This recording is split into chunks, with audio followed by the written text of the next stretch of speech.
It's my very great pleasure to welcome Dr. Suman Jayadev, who works out of the UW Memory and Brain Wellness Center as a geneticist and also researcher.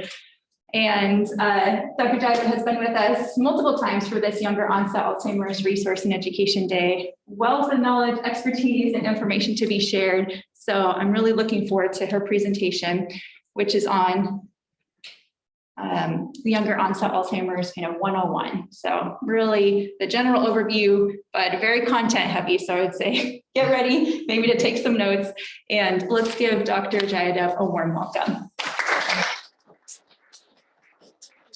Great, thank you. And I can pull this down if you want while I'm talking. Does anyone prefer that, or we prefer it? Anyone feel uncomfortable with it? Okay, all right, because I can go either way. Okay, well, thanks so much for having me. I'm so excited to come back and talk about stuff in person. And there is a lot of info on the slides, only because I can't help myself. But I feel like we're just going to take this conversation as it goes, and we can be light or heavy, whatever we wish. And so I am a neurologist. And my clinic, as Mary Grace was saying, is primarily people that have inherited or early forms of diseases, Alzheimer's disease and Huntington's disease. And so, and I have met many of you in our clinic where I come once a month. So just to get everyone on the same page, as we all know, the typical features of Alzheimer's disease, it starts with memory. And that's, when we talk about memory predominant, it's how we describe usually later onset Alzheimer's disease. But anyway, so there's memory, there's trouble with apathy, just not having the gumption to do stuff. People can also have some confusion, not just disorientation. They can also have trouble with language problems, getting the language out, perhaps not using the right grammar, the sentence structure starts to change. And then eventually people can have, I realized you need the slides. Oh, okay, just gonna pause for 1 second. Great.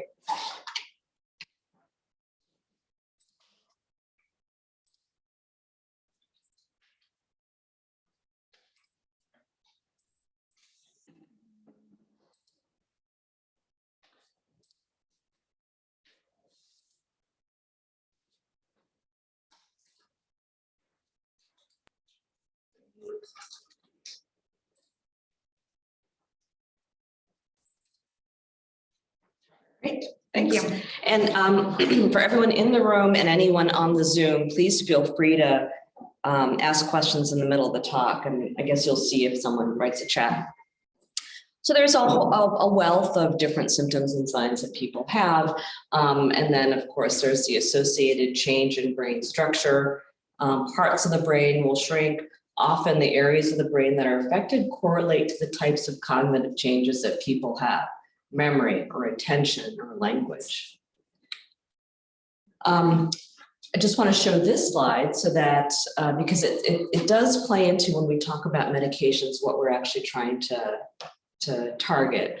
The two sort of real markers of Alzheimer's disease that we see on the slide, we say that's Alzheimer's disease, are amyloid plaques and neurofibrillary tangles. So amyloid plaques are here in not very close up, but also here and here. And what these are, these sort of brown circles, that's deposition of a piece of a protein, amyloid precursor protein. It's a part of it called amyloid beta, and it can be different lengths, and it gets deposited in the brain tissue in areas in between the neurons, and it forms little clusters.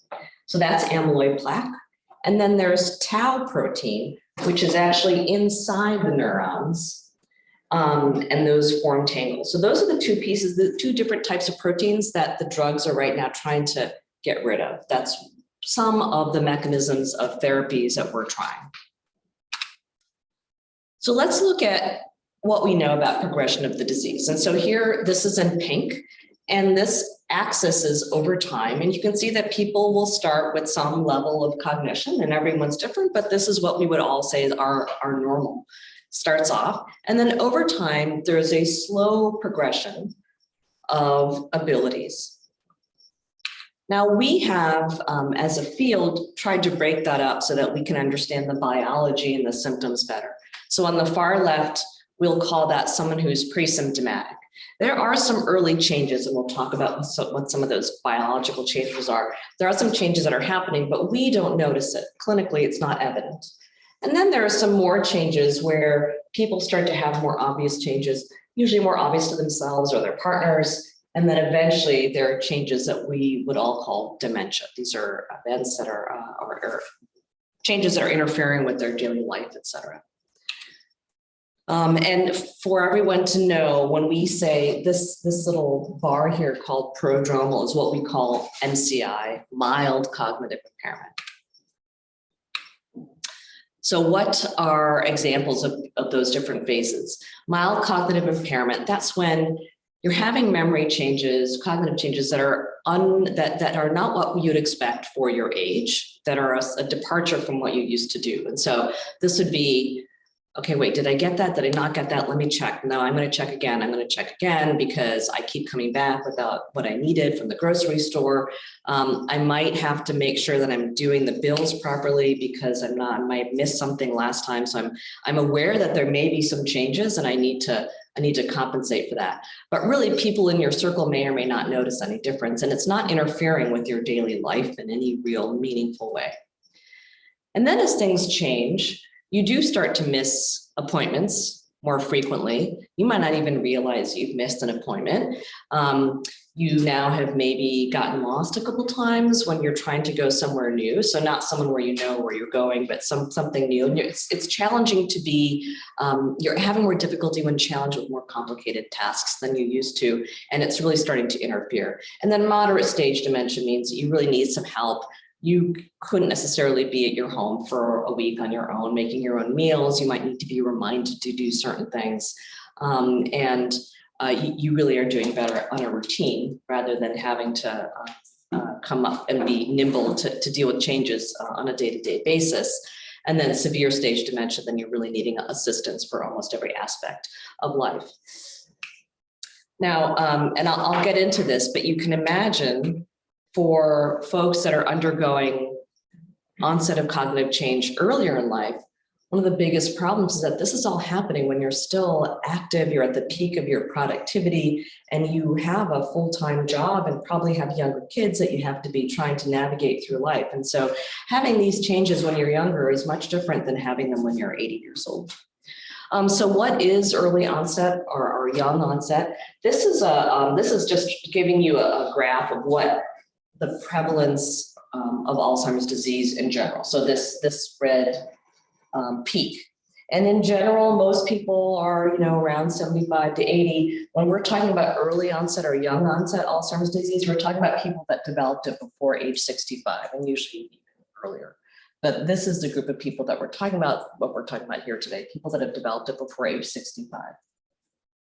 What this graph is also showing you is that we think about Alzheimer's disease as memory predominant. There can be other features, but there's also types of Alzheimer's disease called atypical. Get back on my spot here, atypical. And that's the kind of Alzheimer's disease that will present really with more behavioral changes, more executive dysfunction, or more language predominant. And so those are Alzheimer's disease still pathologically, but they look a little different. And those folks also tend to be younger. So I already mentioned some of the characteristics. So grossly that there are some changes that are different than just memory. There can be higher rates of seizures in people with younger age onset. And even so, the genetics is not much different. And I'll talk about that in a sec. So like I said, there's a higher prevalence of this variant Alzheimer's disease with executive or language problems. And then I want to address this piece, which is when we as docs, and perhaps even you as the patient population, we think about genetics and Alzheimer's disease, we know that there are some forms of rare Alzheimer's disease that are familial, where if you have a mutation in just one gene, you will get the disease. That type of disease, that early onset familial Alzheimer's disease, is super rare. It hits people when they're 30s, even sometimes late 20s and 40s. And those are the Alzheimer's cases that are due to mutations in presenilin, 1 and 2, and APP. Now that's different than the majority of people that have early onset Alzheimer's disease that still may develop symptoms in their 50s. So it's still unusual, but they don't necessarily have the gene. And so my partner and I tried to get a sense of how often people might have a mutation. We looked at folks that were coming through the clinic that had onset before age 60. And even in those with onset before age 60, there was still only about 6% of people that had a true single gene mutation. So even though you may have an unusual age of onset, you still are not likely to have a single gene mutation. It's just one of the ways in which we are all different. And in your cases, it happened earlier. We are still trying to understand, though, what are all the other genetic components that cause people to get early onset, or the non-genetic components that cause people to get early onset. But it's not one of these typical genes that we can test for in the clinic. And there is some data to suggest that there's a higher prevalence of traumatic brain injury in people that have early onset and less vascular risk factors. And you can imagine, when you're 50, you've accumulated less vascular problems than when you're 75.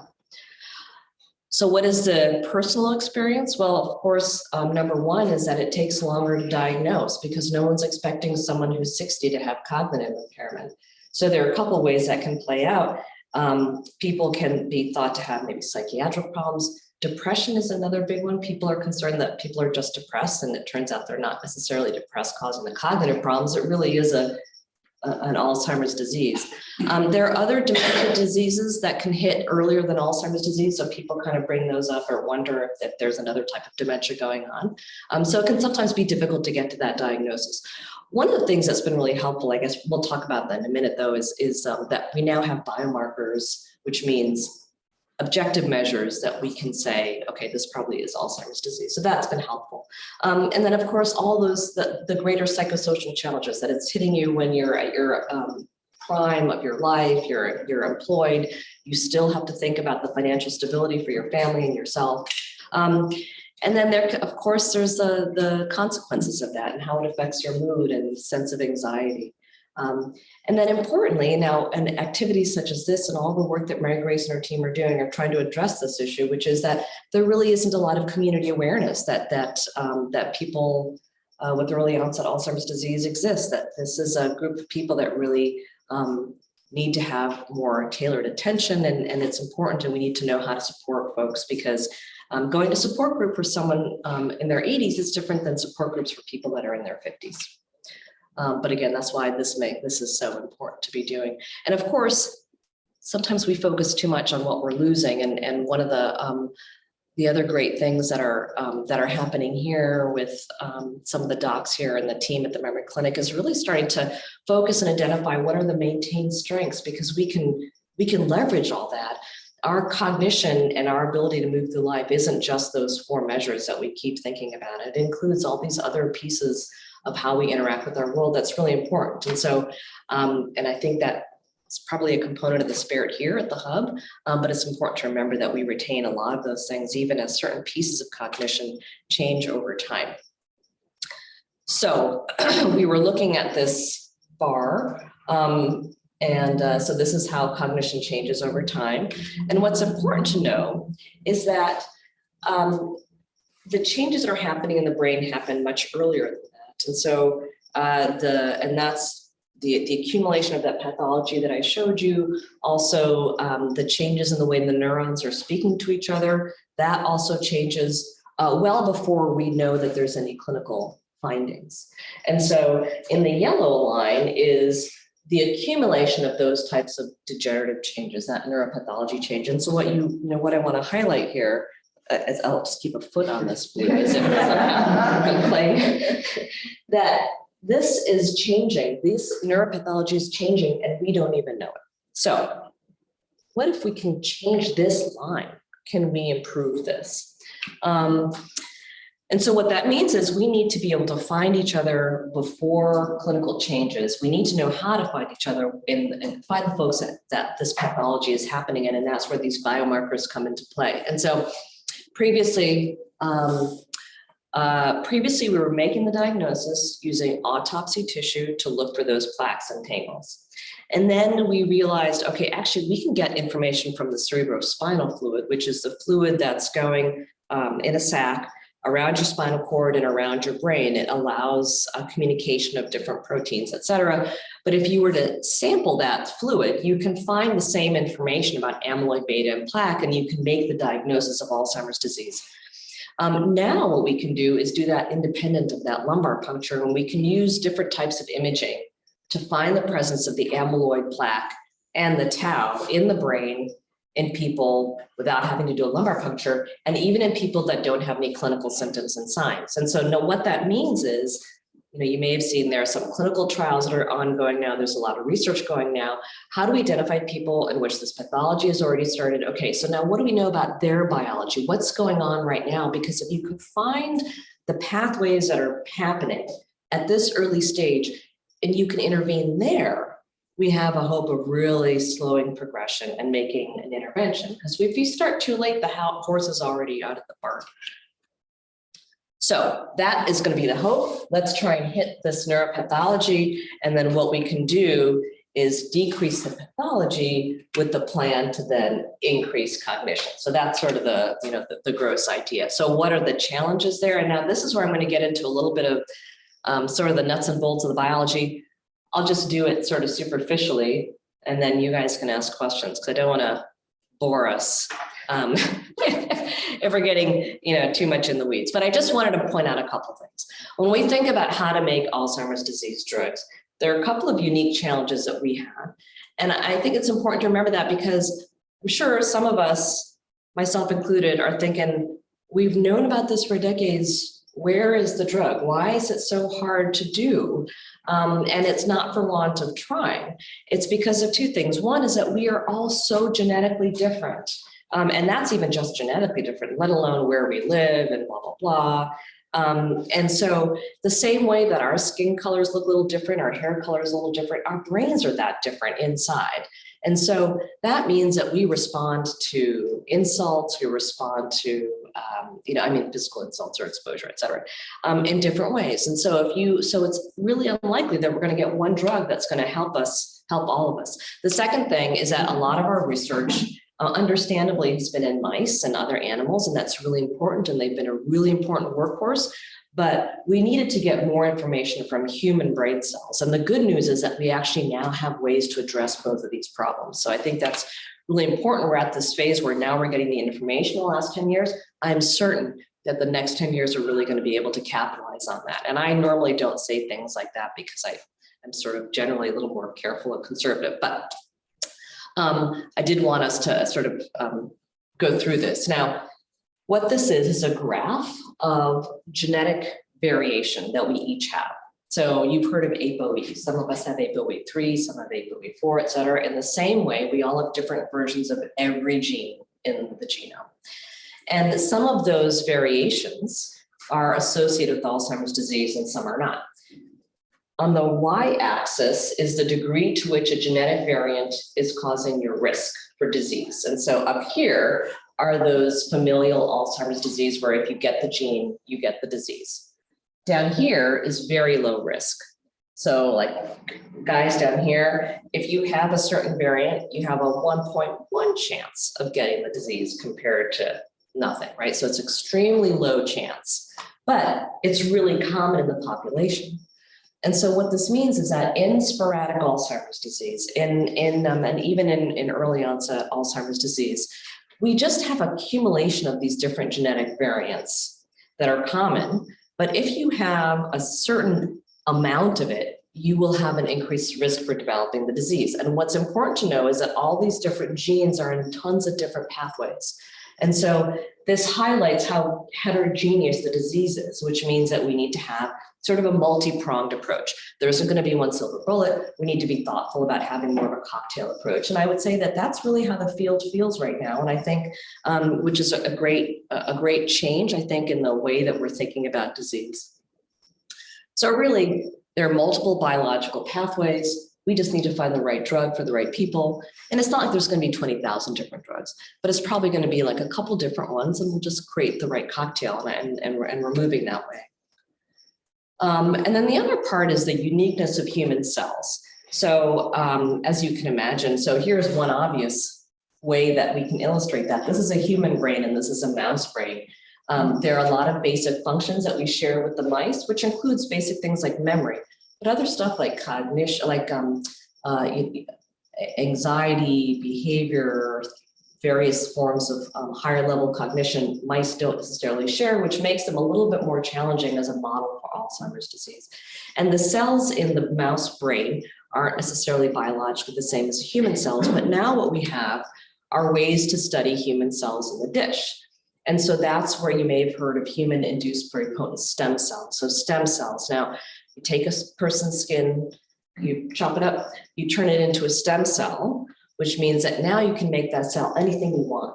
And so what that means is we can take someone with Alzheimer's disease, we can turn his cells into neurons, other brain cells, put them in the dish, and see what the biology is now. So in a human cell system. And then you can put those cells in a group in 364 wells, and then you can screen drugs. So what I made this sound very simplistic and simple, but that is really what we're trying to do. The science is getting, yeah. Sorry, you guys. So if I understand so far, given all the variables that make up an individual, if you can gather up skin cells and turn them into, and then you can take 20 different pots, and then when you reach into the public, you'll find those similarities that fit into each pot, and that's how you create these multiple options of addressing it. So that's exactly what it is. Thank you. You got it. That's super important, because that is the point, that we start to understand with human patients, and then someday you're going to come to clinic, we're going to take a sample, and we're going to say, okay, well, this is the type of Alzheimer's you have. And from what we know, this is the right drug that you should be getting. That's how we're going to help figure it out. Any questions about that? So, so then there are different types of cells in the brain, and they're all so important to keeping the brain functioning, which is also the reason why, one little piece going wrong can cause problems, because there's a lot of important pieces that have to work together. So we can now put all those pieces together in the dish and start to study that. This is just some pretty pictures of, if anyone's interested in what this looks like. So you start with skin cells over here, you put them in the dish, give them chemicals so that they turn into the stem cells. And stem cells are the type of cells that begin when you have an embryo in the body. Remember, you just have two, the sperm and the egg, and then somehow miraculously this little person comes out.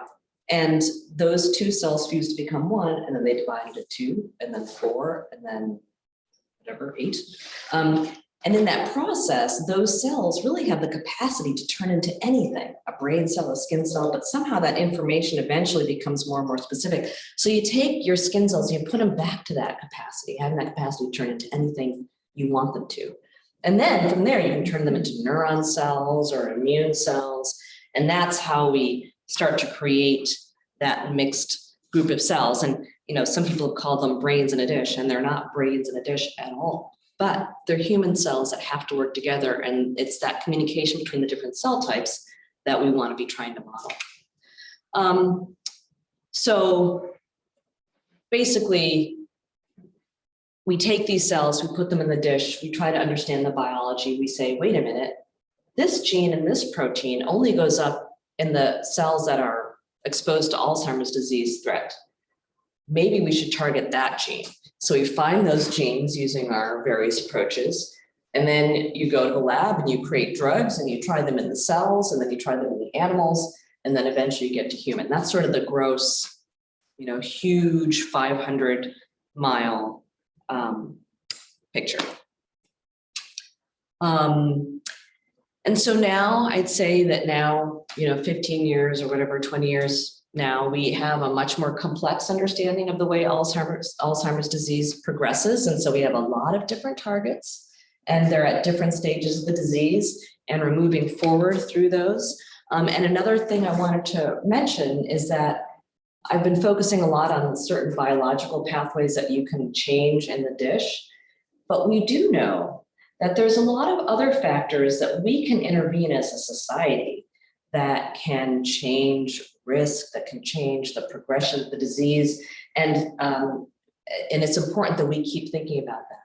Improving cognitive reserve, maintaining a healthy heart, clearly maintains a healthy brain. It's important, and it can actually, it biologically changes the way the brain works. And so exercise, good diet, avoiding vascular risk factors, all those things are things that we can manipulate today to change, or at least to help prevent the progression and incidence of disease. So those are some of the big points I wanted to address. The idea being that this is a multimodal disease, intervention is going to be multimodal, that even in the early onset folks, it's that these factors are at play. And so, there isn't one gene that's causing early onset Alzheimer's disease right now, but we can make changes. So with that, you can always send me a message if you want to ask any questions at this email. I don't know. Some of us have some of those things. Yes, Sumi, SUMIE @uw.edu. Sumi @uw. Oh gosh, Sumi@uw.edu. Great. So for the question and answer time, well, you can raise your hand in person, Zoom can call you, and then I'll also be monitoring the chat on Zoom, and I'll read off questions that come in from Zoom as well. And we have about 20 minutes for Q&A, so plenty of time. Zoom, you can go ahead and call on, please. Yes. Again. Can you flip back a couple screens? You went really fast through a screen about things that the brain does hold on to. Oh, One of these long-term memory. Yeah, this is really important. Can you talk a little bit about that? So, you may have seen this already, in real life, that what we lose is that ability to hold on to new memories as they're forming. But some of those memories from long ago are there and they're not going away. And why that is and how that involves certain parts of the brain, people are interested in. But it's important to remember that that long-term memory still is intact. Things like imagination and creativity, those don't go away, and a lot of people find a lot of enjoyment and fulfillment using those parts of their brains and parts of their behavior to stay engaged and to be productive. And then procedural memory, so that's things like, this is in part also why I think routines are useful. So there are, you may not be able to go find a new address on Google, but if you've been driving to that same store for 20 years, those are the things that kind of still stick. Is there a way to, while you're working on perfecting multiple drug options, is there a way to exercise those particular components of who we are? Mm-hmm. That I mean, certainly people, pleasure and all the good things about that in life, but that also help. Yeah, no, absolutely there is. And Mary Grace may have more knowledge and comments about that, but there are folks that are interested in that component of resilience and actually strengthening that resilience, not just harnessing it, but strengthening it. And some of the folks that work here are interested in doing that. And I don't know, Mary Grace, if you have thoughts on that, but that is something that people are interested in. I don't know enough about it. In the meantime. So, and another question related to that is, with the procedural muscle memory, if you're exercising that a lot, does that help slow progression? So for example, personally, I play a lot of tennis at a pretty high level. And my friends help me keep the score, but in terms of playing the game, I'm pretty adept at it. So how does that, Yeah, it's kind of like, my question is, how does that bode for the future? Right. It brings me a lot of joy, you know. yeah, and I can only speak in generic terms, which is that it's maintaining cognitive resilience is good. And continuing to be cognitively active or continuing to be physically active to maintain your overall health is good. So that's what I'd say. I have two quick questions. So one on your Venn diagram of like good things and bad things. In green, you've got non-steroidal, so NSAIDs, basically, is that like a bad thing or? Yeah, no, these, I know, good question. No, these are good things in the sense that, not that everyone should start going to take them, but you know, previous studies had suggested that taking these were useful, and the thought is that it has to do with reducing inflammation. This is a sort of a more of a generic thought, but the idea is that inflammation probably is contributing to either risk or progression of AD. And so it's one of the spheres in which you can think about how we're trying to intervene and research the mechanisms, but and that this has been beneficial, but not enough to say you should take. Oh, but it's not a negative thing. Oh yeah, sorry, right, yeah, right, correct, yep. And then my second question was, you closed with something about there was not one gene that causes Alzheimer's, but earlier I thought you said there's a gene mutation in the family. Is that Yeah. like one gene that could be part of? Right, good. So that's a great question. And so let me take a step back and explain. So you have this circle of Alzheimer's disease. This is everyone's Alzheimer's disease. Less than 1%, teeny sliver of it, is the rare kind of Alzheimer's disease that we call autosomal dominant Alzheimer's disease, where one single gene mutation gives you Alzheimer's disease in your 30s or 40s. That is generally what we're not talking about when we talk about Alzheimer's disease. That's a really rare kind. The rest of it, though, still has some genetic component, but it's not those single genes. Can that be tested? I know, like for breast cancer, they do testing sometimes. Yeah, so for instance, these things, this presenilin 1, presenilin 2 APP, I will test for sometimes because mom had Alzheimer's disease in her 40s, grandma did, and this person who's 45 is having memory problems. I'll say, well, maybe we should test for these because that's what this looks like. Pardon me? Oh, nothing. Yeah, a 60-year-old who comes in because he started having trouble at age 58, but doesn't really have a family history of anything, I wouldn't test for these. The reality is I don't test for it now, only because we tested for it for a while when we were still learning about it, and then we never really found anything, so we don't bother testing. My suspicion is that people may just have more of this type of common load of genetic variants than other people. And this, so for instance, this change in something called BIN1, that on its own will never cause Alzheimer's disease. It's just a risk factor. And 40% of it have that change. So it's not rare, it's very common. But those are causes, not risk factors. Exactly, yes, you're right. Those are causes and exceedingly rare. Okay. These are risk factors and very common. Okay. Yeah. Thank you.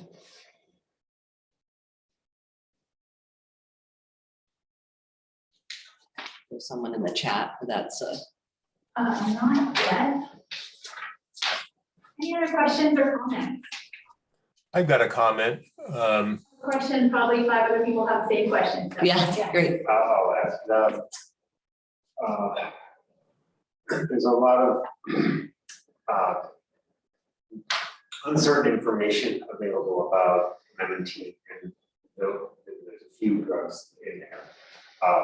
My own experience, my wife was 5 years into a younger onset diagnosis, and it sounds like could continue one of those, but nobody really knows. You know, maybe 50% of the people may benefit, this is my understanding.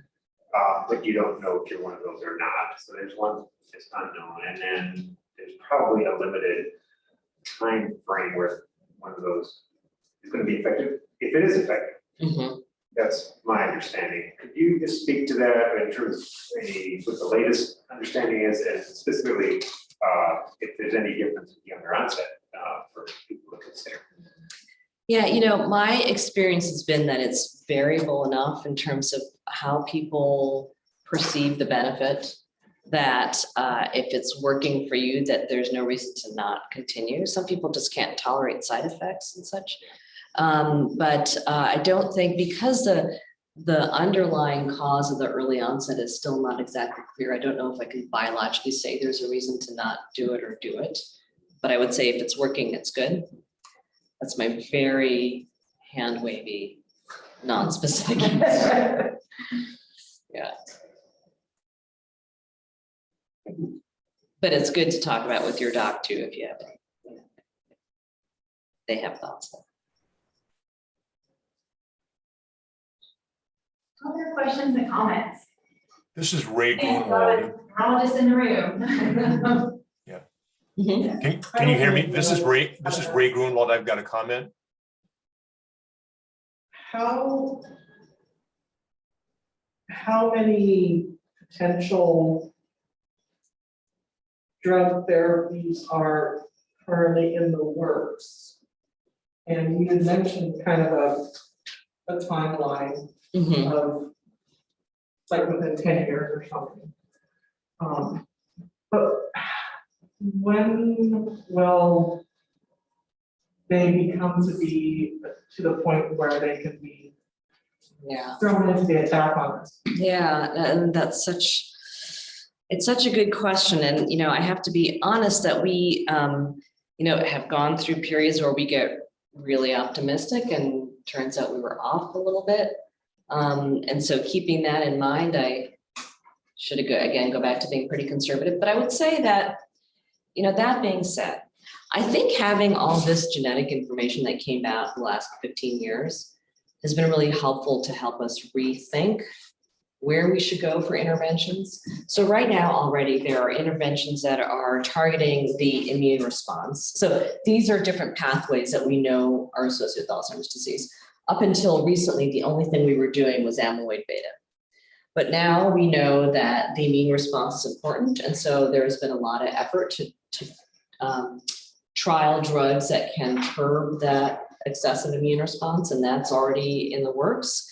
There's already clinical trials going on for something called autophagy. You may have heard about rapamycin and autophagy, maybe not, but the idea being there, this is sort of related to the whole red wine question.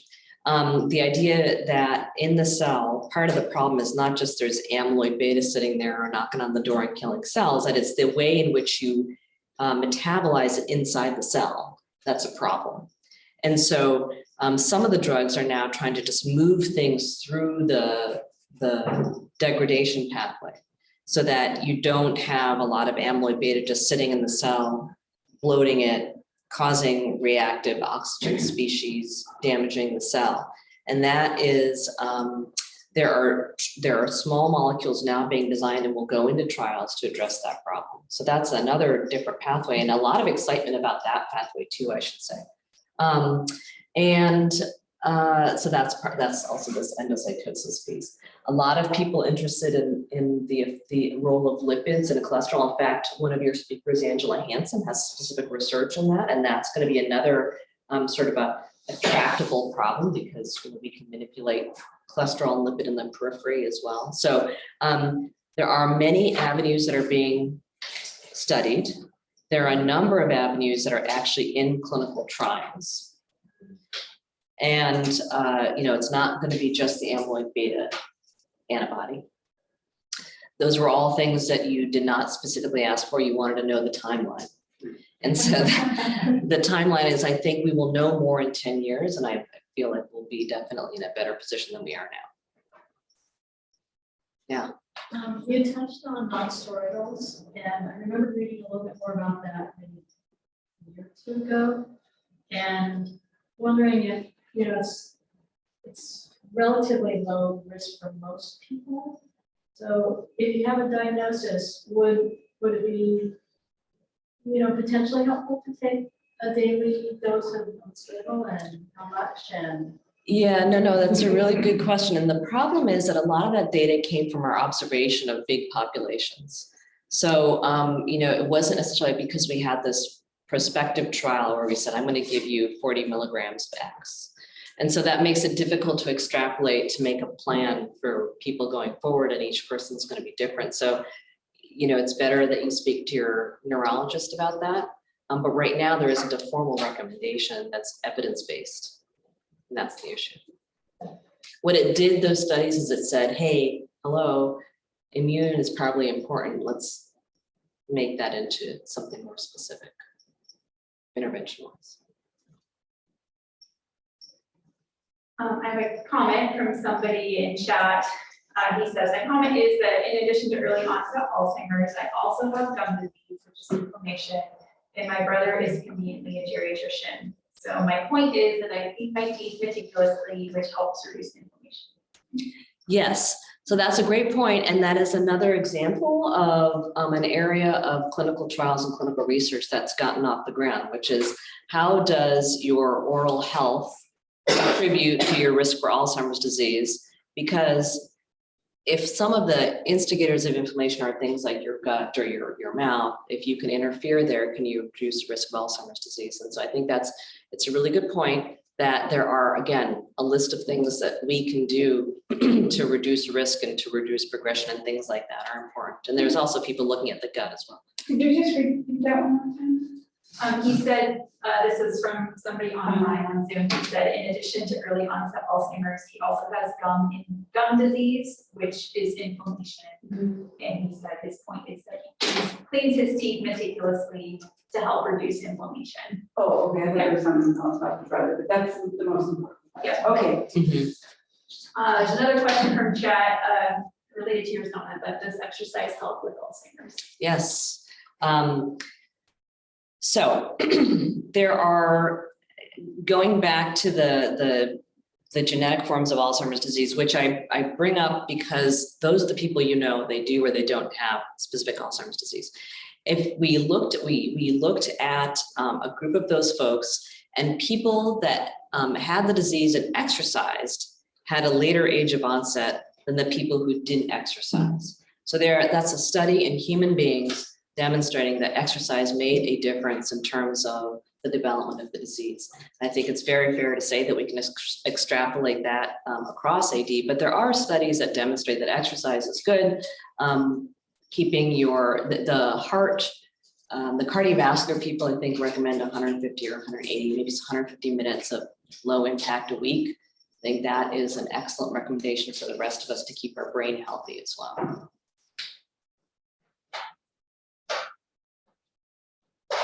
Few more minutes. Any other questions or comments, either from Zoom or in person here?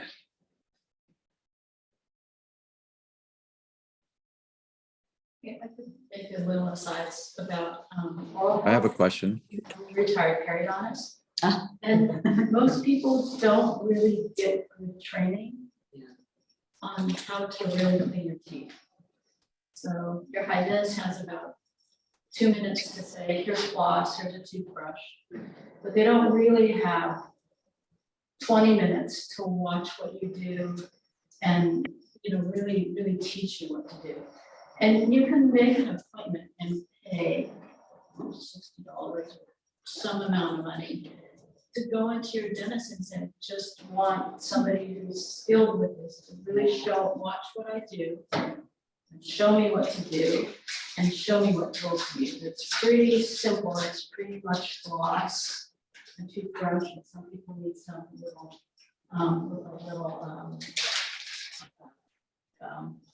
bristle brushes, to get in between teeth.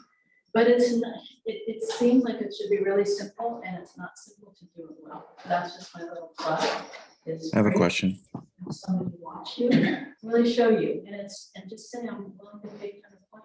for somebody to sit there with me for 20 minutes or 30 minutes. It could be an assistant who knows how to do it. Mhm. It could be the hygienist, but most people don't get that instruction. That's a great recommendation. That's really good. Yeah. Yeah, again, so many things that we can do. We just don't put, we don't really know about it as much, talk a lot about drugs, but really when we think about dementia as a whole, like a third of the risk for dementia as a whole is still modifiable across the lifespan, not just when we're 50. I have a question. Okay, well, again, I have a feel free question. to contact me if you have any other questions. I have a And, question. It's just a pleasure to be here, so enjoy the rest of the day. Thank you so much.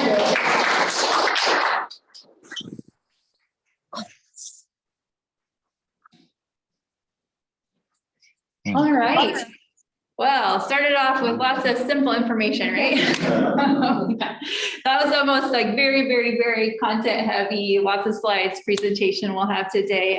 But great to be able to hear directly from a neurologist that really specializes in all this. And I hope that we were able to get our questions answered. I'm making some copies of the PowerPoint and we'll also be able to email it out to folks. So you can have that to refer back to too. For now, we are going to take a little break so you can stretch your legs, use the restroom, or at home, get a cup of coffee.